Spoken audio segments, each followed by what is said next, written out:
And you are live. Have fun. Welcome to Wizard World Virtual Experiences, our popular culture psychology vidcast. I am Dr. Travis Langley, best known as the author of the book Batman and Psychology, Dark and Stormy Night, editor and head nerd of the herd on a bunch of other books. Panelists, who are y'all? We're going to go clockwise to the order you are on my screen. Other Travis. Hi, my name is Travis Adams. I'm a Marine Corps veteran and a social worker. I specialize in working with PTSD with veterans, and I use pop culture, like some of the books right here, to break things down for my veterans. Janina. Hi, everyone. I'm Dr. Janina Scarlet. I'm a clinical psychologist, author, and a full-time geek. And like Travis, I specialize in incorporating pop culture into helping individuals recover from post-traumatic stress disorder. I'm most known for books like Superhero Therapy, Supernatural Therapy, Harry Potter Therapy, Superwomen, and a number of others. Yoni. Hi, I'm Dr. Yoni Sobin. I'm also a clinical psychologist. I specialize in treating OCD and other anxiety disorders. And like the two people before me, I also incorporate pop culture into therapy to make it more fun and accessible. Tracy. Hey, I'm Dr. Tracy Vozar. I'm also a clinical psychologist, and I work pop culture into my work with caregivers and their children. Jenna. Hi, I am not a psychologist. I am an entertainment reporter.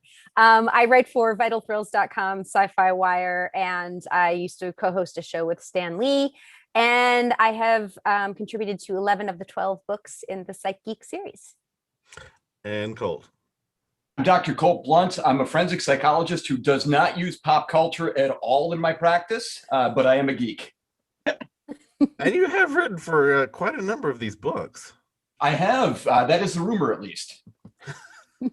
We have our first comments from Patrick Ruth. As good as Winter Soldier, I assume referring to the new movie. And for the live stream, we're not going to do movie spoilers. There may be some things people will dance around a little, but we're not going to do the movie spoilers. For one thing, not quite all of our panelists have seen it. In our after show, we will talk with the spoilers, and then we'll run that in 2 weeks. So in your questions, as you're giving the question through YouTube and so forth, try not to spoil things for the wizard person who is fielding these questions for us, because he hasn't seen the movie yet either. So careful in how you're wording it.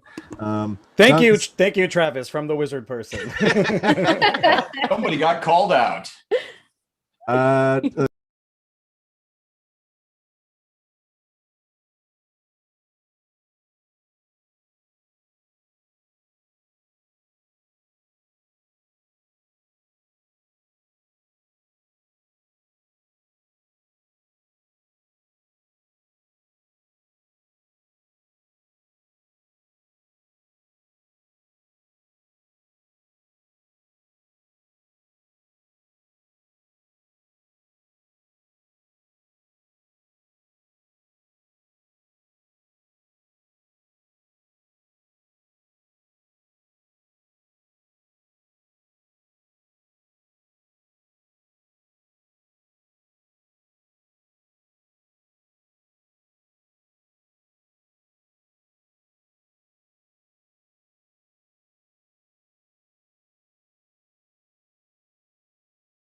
You've got these very strong, intelligent female hero who is sometimes being treated as den mother for these male heroes. I see some nods. So what do y'all think? That's what happens when you only have one woman on a team. That's just the storytelling. It ends up being that, and it's really frustrating. And I am very, very pleased to see that there are more women. And this movie is full of women, and it is awesome. But I do think that was a trap that all superhero movies fell into, or just movies in general. If there's always like the one woman in the group of men, and so she's either the love interest or she's den mother. And I'm glad to see we're moving away. It's always from that. interesting. Yeah. Gotta love it when she's both. Yeah. Yeah, it is limiting in lots of ways, even aside from gender. Any group where there is one person there as the member of that group, you get a limited presentation. It's with an African American, or with Avengers, we can't always say the American part because Black Panther's not American. But if you have one African American member on a team, then the writers may be reluctant to do more character nuance because they may come across like they're representing African Americans that way. You got to have at least two. Although with Civil War, outside the mask, it looks like there's just one on each team. Actually, there is one African American on each team in Civil War because Black Panther's not American. And you've got to have more. You've got to have more people within there to really start to see any of these nuance. And with women, you get that additional love interest thing that doesn't become the same issue. And I think with Black Widow, it also takes a different angle given what we know about her history and the things that she's been through, and like what the idea of kind of being the mom to everyone else would mean in the context of the trauma that she's been through. Just to kind of take it right over to the psychology of Black Widow piece, that I think like it adds a whole nother layer when you think about the things that she's not necessarily like capable of biologically as a result of all of the stuff that she has been through. And so like stepping into that role for her to some degree is almost, I think, a natural progression, and maybe someone else can bounce off of that. Yeah, I mean, I think clearly a parentified child role from the psychological standpoint of it, that she clearly takes a role throughout without any spoilers of kind of stepping up and being a caregiver, caretaker, protector. And that plays out even in the early scenes that we're able to see some of her life as a child. You refer to her not being able to have kids. There were a number of fans who were bothered by them making this a big deal when the first time it came up in one of the movies, where she referred to this and viewing herself very negatively related to that. Some people were concerned. Were they limiting that to her role as the woman? Others were taking it as a kind of a negative message, even for people who choose not to have kids. Thoughts on this one? I see Janina nodding.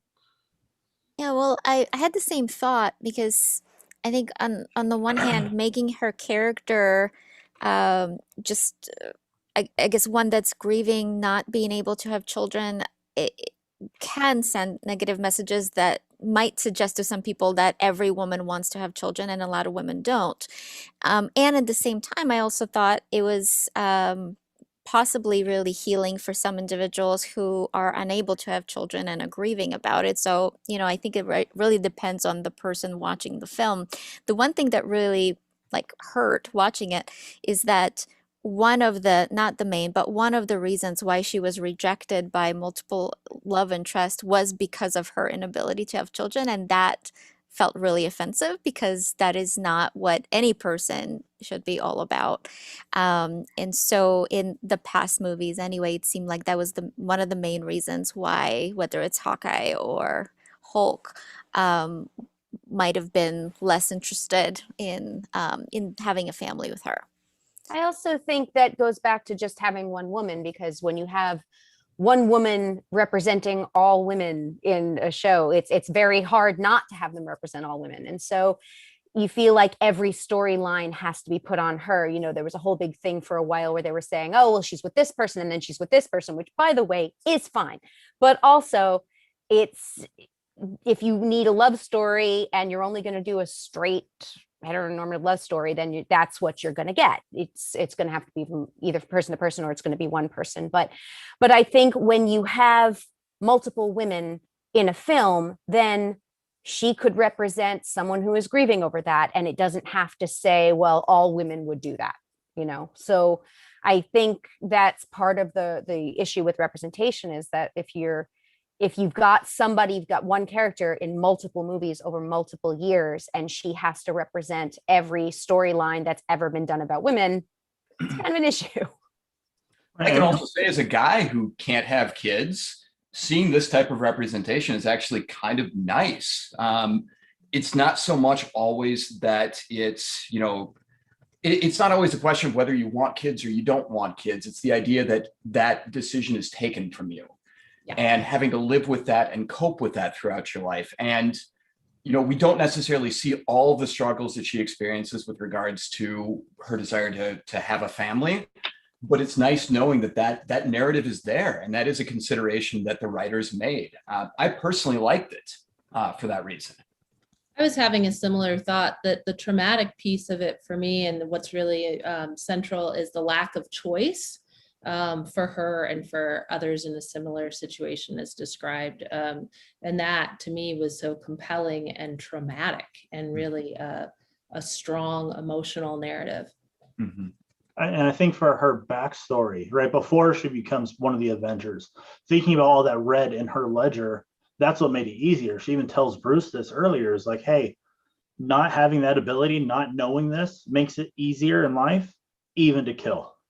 So that's why she was programmed the way she was. And while it, you know, is it right or wrong? Absolutely not. But it's what the Red Room did to get a purpose of killing machines.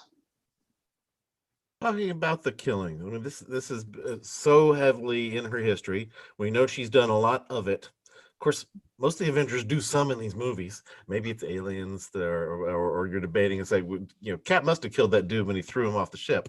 And it's like, let's talk comic book physics. Unless you know he killed him, he didn't. But this is a character who is well, even in the name, the Black Widow name.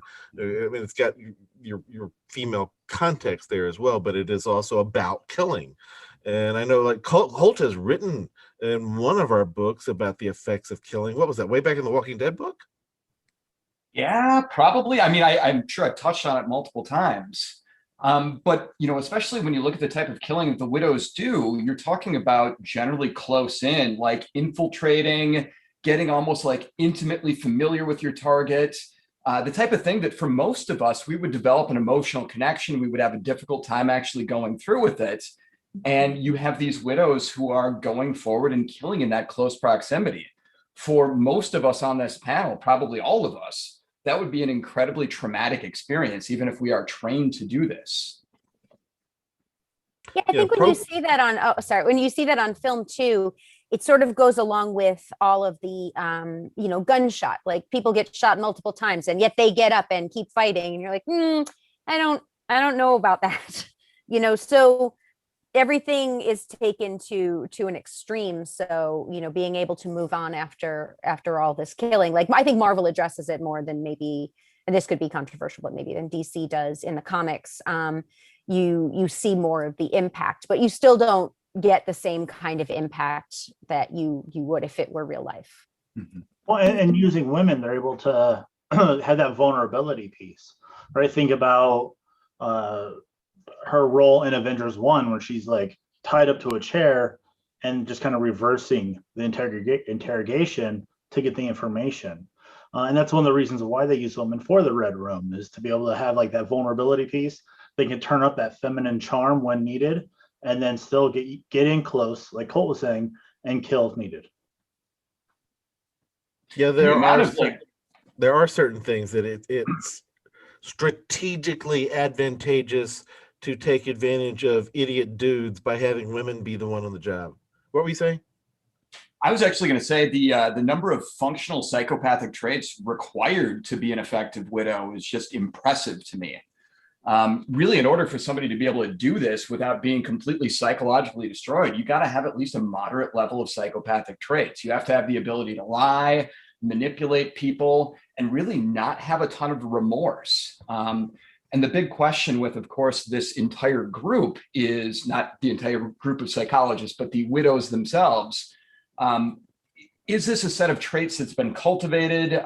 Is this something that has been 100% completely just programmed? Is it a combination of the two?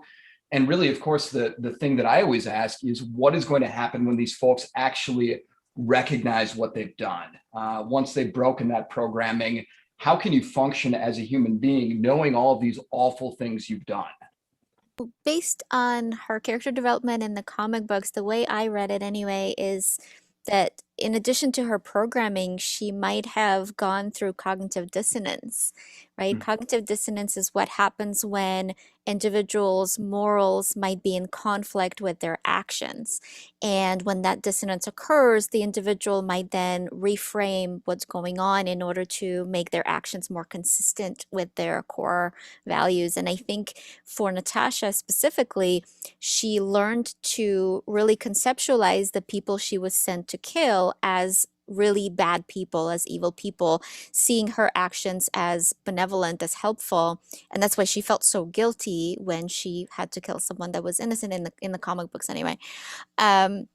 And I think that's why she's trying so hard to be an Avenger, to help people, to protect other people, to support her chosen family. And in Endgame, she's one of the main Avengers fighting after 5 years of everyone being gone.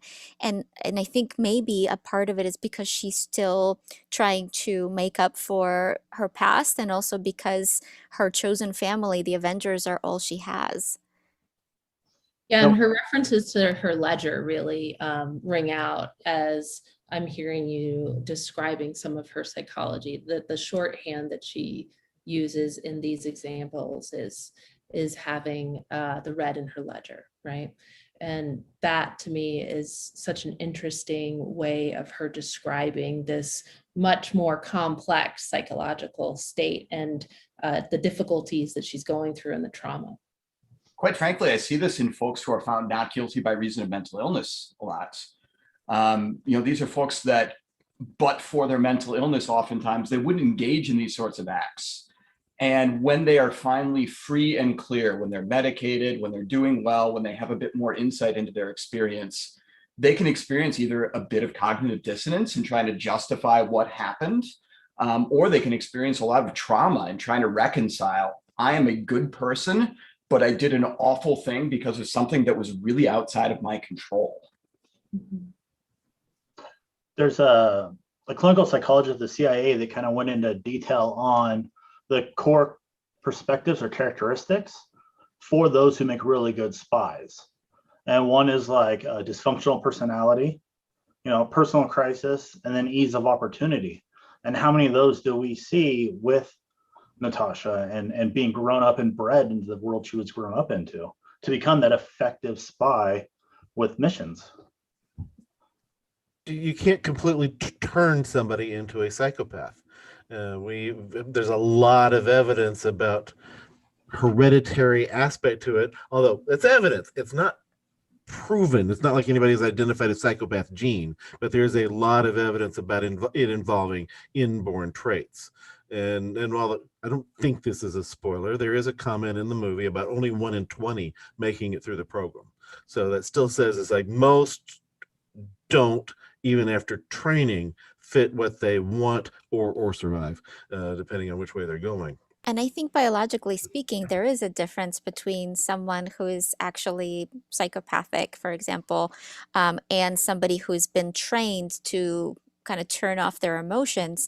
And that difference is somebody's biological predisposition for empathy, whether, let's say, the amygdala, the insula, the anterior cingulate cortex, right? All of these brain structures that together can allow the person to know that other person is suffering and I want to help, might be completely inactive in somebody who is incapable of empathy biologically, like because of allele in alignment or what have you, biological changes. Whereas in people who might make those choices because of their training, that kind of a response might be dimmed neurologically, but it's not absent. Yeah, it's interesting, and I don't want to give anything away, but they do address Natasha's feelings on this from a young age, and it is having seen that, it really helps to explain actions she's taken throughout her life that we've seen. And I very much appreciate that. Angry as I am that it took this long for this to hit. And I don't know if you guys want to address that, but I do, if you don't mind. I wrote Go in right my, ahead. okay. Why did the girls' movie take so long? For reasons, we know the reasons. But I do, as much as I appreciate this coming out now and getting to see this, because I love this character. I actually started my review by saying how angry it made me, because this should have happened a long time ago. And after credits scene aside, which we know is in there, it could have come out when it was supposed to come out, when everybody wanted it to come out. Perhaps we would not have gotten a female director. Maybe we wouldn't have had as many women in the film, but should have come out sooner. I'm climbing off my soapbox now. I think it would have made a lot of more sense a bit earlier in the phase. Absolutely. Which was it? Captain Marvel, in which it's like, okay, we've got a female director, but we'll have a man direct the action. One of the movies did that. Seems like it was Captain Marvel. No clue. And They were, I we think have they were, progressed. yeah, I think it was a man and a woman who directed it together. Can't remember. I was on the set. I should know this, but I don't. Anna Boden and Ryan Fleck directed it together. Yeah. It wasn't Wonder Woman, was it? Well, I don't remember. well, one of them. So you had the female. Not like we've got so many female superhero movies for me to lose track, but yet I've lost track of which one I'm talking about here. Yeah, it's like the Black Widow movie could have been the first one of the 21st century, although we should have had a Wonder Woman movie much earlier too. Yeah. And there were a number of reasons these got delayed. And some of it was because of studio executives thinking that a movie led by a female superhero could not succeed. And friend of mine in the movie business was having to hear this from executives when he was pushing for some things along the way. And they would have the view that because of Supergirl, Catwoman, and Elektra, those movies, they would be used as some of the arguments to see this obviously doesn't work. Maybe if they'd been good movies, that could be a good argument. Yeah. Look at the source there. Yeah. And also, I have dollars and I will give them to you if you give me a female fronted superhero movie. There are a lot of us. So, it does seem like an odd business decision. No, even of those that I just named, it does occur to me, two of them have something in common with Black Widow, where the female superhero it's hard to say superhero with Catwoman or Elektra, that the female protagonist in a superhero movie, a lot of words, was a bad girl who's going good. So this is a different kind of stereotype that they play with. One, it's like must the heroines have this bad part of their history, and the other, must the bad girl have a good heart? They're reluctant to go fully bad with their female villains. Maybe because men are worse. Let's say, no, I know some female supervillains, but but I also think that falls into the same trap. If you don't have enough of them, then the first couple you do, you're gonna be like, oh, well, we can't do this with her, or we can't do this with her, which is why, when we see enough of them, then you can just write a good character and not worry about whether it's what doesn't matter what gender. You just write a good character. But I do understand this is the first one, we can't screw this up. It better be everything to everybody. So it's nice that we're getting more now, and maybe it doesn't have to be. From So Mike what kind of things Gregoric. not being? Oh, go ahead. This is fun fact. Punisher Warzone was directed by a woman, but not a female lead. First female lead woman director was Wonder Woman. Okay, go ahead. I was just going to ask, when do we get to the point where it's not just like we're putting out a female superhero movie, we're putting out a superhero movie? Like that's where I'd love to get to. It's so far at this point, it seems like studios have to be so calculated in their releases, and I'm hoping we can move past that. Yeah. I'm hoping that Black Widow was like the start of that, without spoiling too much. Like we got a lot of different variety of female lead and female character throughout the movie, and different perspectives on that. So it isn't just this one catch-all kind of scenario. So I'm really thankful for how they portrayed everything and how everything played itself out. Yeah, Yelena being such a strong character gives us contrast to Natasha in personality. Mhm. I remember thinking something along those lines back in Star Trek: The Next Generation. For a while, Worf represents Klingons, and then you get to seeing some other Klingons or somebody talking. I think Guinan was one part of this conversation where people talking about Klingons, and someone saying, "Well, Klingons, he's like that because he's a Klingon." It's like, no, Klingons laugh. It's Worf who doesn't laugh. Yeah. John Costello says, "Hey, ScarJo lived her best life waiting for this movie to get made, including getting married. Doesn't excuse the bad Captain Marvel. I like Captain Marvel, but that's me. And Harley Quinn, another bad girl, and Harley Quinn movies instead of this, though. Thoughts on those one? It's like that is Harley Quinn. Although, yeah, I mean, Harley Quinn and the Birds of Prey was a Harley Quinn movie, and it's not exactly the Birds of Prey for those of us who know these characters from the comics." No, it's and the Harley Quinn movie, like I had issues with the movie, as I suspect many people did, but I love the character and I love Margot Robbie as that character. So that's sort of an interesting one, because the same thing with the first Suicide Squad, is that, you've got this powerful actress who's really, really good and embodies the character beautifully, in a not so great movie. So it's really hard to separate them because she's so good. I mean, she's doing this in the Suicide Squad. I kind of wish there was a different name so I didn't have to lean on the word "the" constantly. But it's we all love her so much that's I think she could front another one, even with the fact the first one wasn't that good. Her solo movie, I think they could cast her and have her do another one. I'd be fine. I'd watch it. I think we have some wonderful actresses who are emerging in these films, or who have been in these films for years, but are starting to be able to really show their complexity and their range. And because the writing and the directing is allowing the actresses to really show the full range of the characters and the range of their abilities.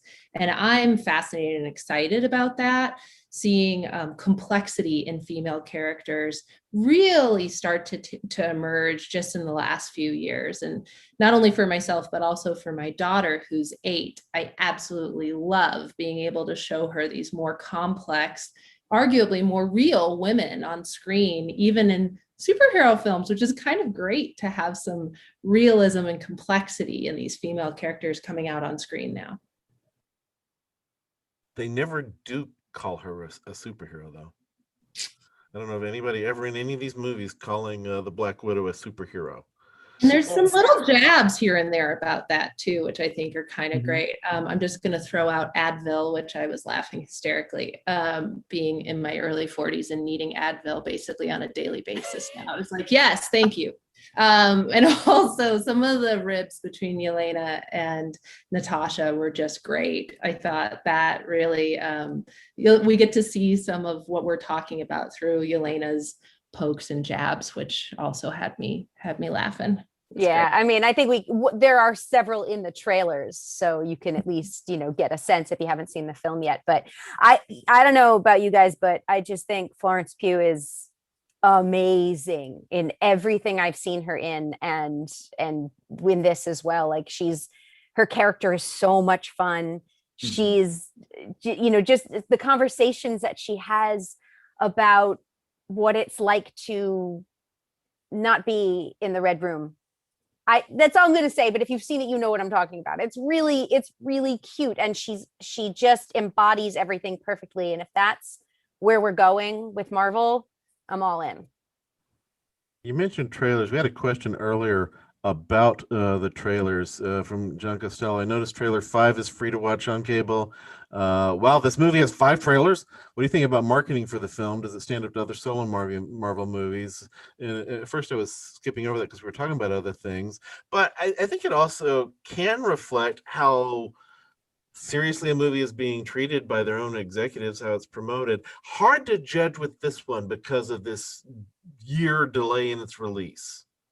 I mean, I can jump in with that just because I write for a living about entertainment. So I have run trailers and featurettes and clips and TV spots, and they are plugging the hell out of this movie. And that makes me happy to see. I don't know if it's gotten a little extra boost because this is one of those films that not only were people asking for it for years before it even happened, but it's also something that we expected to see a long time ago because of the pandemic. So and I think also with studios, very often what they'll do is they'll give reporters, like we'll get screeners and we'll give our reaction. Generally there's a form you fill out just saying like, this is what I thought of the film. And you know, your quote stuff doesn't go beyond unless you want it to, but we're allowed to tweet about it. And so what you see is when it's across the board positive, which it has been largely across the board positive from critics before it came out, then they like double down sometimes on the advertising. So if they think it's going to get a good reaction, they're going to spend more money on it to make people go see it. Jose Mesa, I can't completely read his comment because he refers to something from the post-credit scene. We'll talk about that in our after show. I love the movie. And then a question, just thoughts about the relationship with Hawkeye. These are the two Avengers with, you could say with no superpowers, but then again, Tony Stark is not exactly super powered. He's super smart. He's super rich. His suit essentially gives him superpowers. I will say that. Like Black Widow and Hawkeye, like they don't have anything protecting them aside from really, really good reactions and skills. That's it. They don't have body armor. They don't have any of that technology. So I will put Tony Stark in a different category. Black Widow doesn't age that much though, so I wonder how much her body is maybe more resilient in certain situations where somebody who ages normally might have a different reaction. It's still not immune from needing aspirin though. Yeah. So do they ever refer to that clearly in the movies? In the comics, she's decades older because there was a point where it's like, okay, we really want to keep the Cold War stuff of the 50s in her history, but you know, it's not like when they first wrote her in the 60s. So somewhere along the way, it might have been Marjorie Liu, but I don't remember for sure which writer did this, incorporated that, oh, there was this thing that slowed her aging down. And in the movies, she's in her 30s. I mean, that's all there is to it. Like she's the age that she looks. Well, Janine is one who hadn't seen the movie to know that it starts off with a shot of her as a kid in the 90s. Mm-hmm. And that's not a spoiler. You see that in the first 5 seconds. So That's true. although I was wondering who are these kids until it became clear. So I don't really, I think because the ages add up to match, I think ScarJo's age pretty well. Mm-hmm. So I don't think that bit about the aging is in the movies. And since she dies, we don't get to see, well, will it be like that later on? I had to look up Spoiler Rachel's from Endgame. age in after watching the movie because I was like, wait a second, how is Rachel Weisz playing this character in this role? How old is she again? And she looks so good. And She just looks good. she's 51. I was like, all right, This what are they that giving does you? not look That, like it. like, But she is 51. genuinely Amazing. 51. All right, we've got 10-ish minutes to go. That's for these heroes. Are we gonna get to see more of these superhero women with greater complexity because Black Widow has helped pave the way?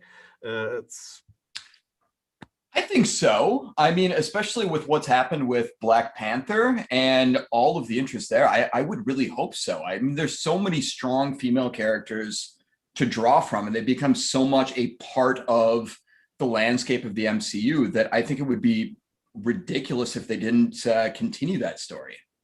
And I think that if you look at like WandaVision, giving you a little more background, and then like the Wakanda Files for Suri, like the book that lays out all the stuff you didn't see in the movies. Like it's already starting to have those building steps there. I want to see a lot more complexity in the villains as well, and in particular in the female villains. I want to see it really come to fruition and let these actors, actresses, let the writers and directors really play around with the full spectrum that is available to them. Well, I think also, oh, sorry. I just think also that, you know, we're now at a point where we're, you know, over a decade in, we've got TV shows, we've got so many different venues that I think, and we've already set the scene for so long that I think we can tell individual stories and, you know, things like Loki or whatever, where you have branching things. It doesn't all, we don't have to fit everything into 2 hours now. So I think just even having TV as whether it's their interstitial between films or they stand on their own, I think that gives you a lot more time to develop characters. And I think that's going to sort of lead to that even in their films. Yeah, and I think we've definitely seen a lot more complex female characters, definitely on small screen with WandaVision for sure, and also thinking about the recent Wonder Woman movie as well. Like there was a lot of depth and a lot of complexity to how they portrayed it. So my hope is definitely yes, and that this trend continues. Well, then even Sylvie and Loki, right? You get to see her stuff. Mm-hmm. Janina had mentioned something earlier about like morals and like common thing. So I was curious on like her moral injury piece when we think about Black Widow and how that plays. Are you asking me specifically? Yes, I'm putting you on the spot. Well, yeah, that's something I've been thinking a lot about. Again, I haven't seen the movie, the latest Black Widow movie, and that's saving that for tonight for date night. Oh, Dustin High. But from what we see in the MCU and from what we see in the comics, I really do think that there's an element of moral injury. So for anyone watching this who doesn't know what moral injury is, it happens when individuals have to commit an action that goes against their moral code, and sometimes it might include hurting someone else. Sometimes includes not being able to help. People used to think that moral injury only occurs in service members, but we know that it can occur in anyone, including first responders, doctors, mental health professionals, and other people. When we believe that it's within our moral code to help, for example, and we're unable to do that, then we might experience moral injury. And over the past year, during the global pandemic, a lot of individuals experienced it across all professions, just in terms of wanting to help people. For Natasha, given that, at least in the comic books, she really conceptualized her work as protecting the world from evil people, realizing the extent to which she was manipulated and some of the innocent people that she had killed, and from her reactions that we see in comic books and what she says in the MCU, I do think she's experiencing it. I think that's why she's trying so hard to make up for it. Mm-hmm. Yeah, I think you'll see that too post movie, but also just being able to join kind of her storyline and how it ends in Endgame with her soul meaning and purpose of like, this is my job, right? I get the email from a raccoon because this needs to happen, type of thing. So I think that goes along with what you're saying. They do at least give her a sense of humor. It's always been that this character has always had a sense of humor, even when some of it's just her being amused at Playboy Tony Stark and her little indirect jabs that he won't realize till later are jabs. But she's always had a sense of humor. And sense of humor is actually a big part of Russian culture. When things are really, really rough, humor is one thing that gets people through the really hard times, and that's why comedians tend to be more valued than any other celebrities, more than actors and singers, and comedy shows tend to be some of the most popular way of entertainment. As you're saying that, I do think that gets somewhat spotlighted in the film. So I'll be curious after you've seen it, Janina. And that's how it is in like military culture too. You know, because no matter how dark of a day you went through, you can still bring some levity to it. It's kind of how I do it. Forensics as well. I mean, you have to have some degree of dark humor to get through it. That's a coping mechanism to some degree. If you take things too seriously, it eats away at you. The funniest folks I ever worked with were doing the hardest work I've ever done in child welfare post-Katrina in New Orleans. And boy, the humor got us through it day in, day out. The most laughter I've heard recently was at a funeral. Got to put the fun in funeral. Well, I mean, you definitely have plenty of funerals where nobody's going to be doing that. But I think it was a combination of people having gone so long without being free to go to a funeral, and the particular individuals sharing stories about that person's life, the laughter, being able to appreciate even the. Sorry, I'll tell you this question in a second. But to appreciate the person that you've lost, we have. John Costello with I want to see a Batgirl big screen movie if they can come up with a decent script and it isn't crap. And then I saw this one on YouTube. It's just been passed along through Wizard. From AL, any word on the Texas Chainsaw Massacre upcoming film? So on that note, where can people find all of you online? Travis. So I'm on Twitter under the Marine_Peer, PEER, and I contribute to Dr. Langley's books right here. Janina. I'm on Twitter at Shadow Quill or Dr. Janina Scarlet Official on Instagram. Yoni. On Instagram, you can find me at nerd_therapist or on Facebook at nerd psychology. Tracy. Crew Vozar or Vozar Crew. It's my last name, and then Crew spelt the New Orleans way, KREWE. Jenna. You can find me on Twitter and Instagram at Jenna Busch, BUSCH, like the beer, not the president, and on Facebook at Jenna Busch 13 or Jenna Busch public page. Colt. At Dr. Blunt 4 on Twitter, the number 4. I am at Superherologist on Twitter or Dr. Travis Langley on Instagram and Facebook. Just look for Travis Langley. I'm easy to find. Our conversation will continue. But for now, we're going to be ending this live stream. But thank you all for joining us. Bye.